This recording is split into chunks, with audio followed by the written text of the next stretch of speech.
Muling binuksan ng Department of Transportation o DOTR ang application para sa consolidation sa ilalim ng PUV modernization.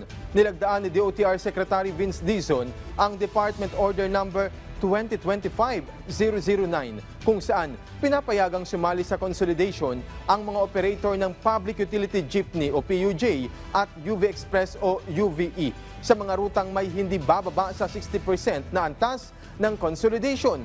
Maaari ding bumuo ng bagong transport service entities o sumali sa umiiral na TSE sa mga rutang may mas mababa sa 60% na antas ng consolidation.